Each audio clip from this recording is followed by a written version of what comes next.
deux choses qui nous préoccupent essentiellement et sur lesquelles on veut revenir à la clôture de cette conférence de presse. La construction du centre de formation professionnelle des avocats. Une école d'avocats, ce n'est pas un luxe, c'est un droit. Parce que si on veut avoir des avocats qui sont compétitifs en Côte d'Ivoire et qui sont capables de se déployer dans le monde, il faut des infrastructures dignes de ce nom pour les former. Vous voyez, pour les magistrats, on a même plusieurs écoles pour pouvoir les former. Donc, quand la jeunesse demande à venir au barreau, la jeunesse également doit pousser de ce côté-ci pour qu'on ait une école. Si on a une école, c'est évident que l'école va fonctionner chaque année et qu'il y aura des élèves et il y aura de l'amélioration également dans le service que les avocats rendent. Deuxième chose, ça pour coller vraiment à l'actualité, sur la question des arrestations. Il y a 4 cas qui sont prévus par notre code de procédure pénale que nous connaissons. L'article 62 qui dit que la personne convoquée, si elle ne vient pas, alors le procureur peut demander à l'officier d'aller chercher la personne. Voici le premier cas. Le deuxième cas, la personne est prise en flagrance. Il est en train de commettre l'infraction.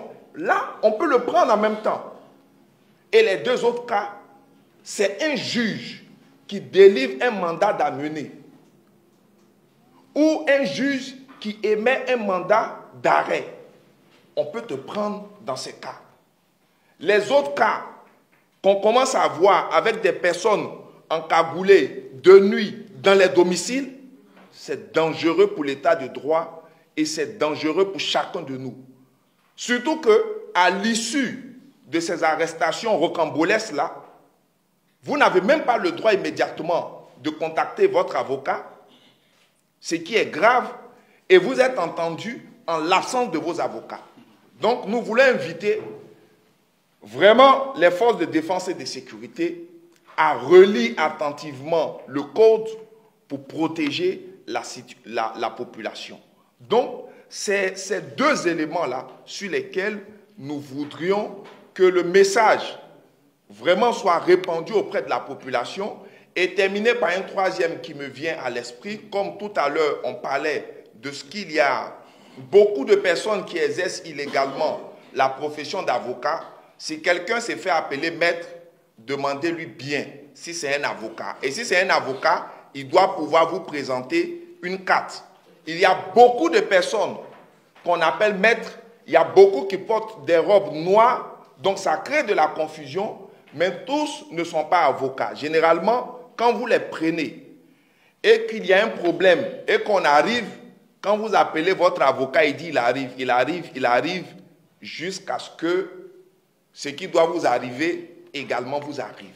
Donc, c'est sur ces trois éléments-là que je voudrais conclure mes propos.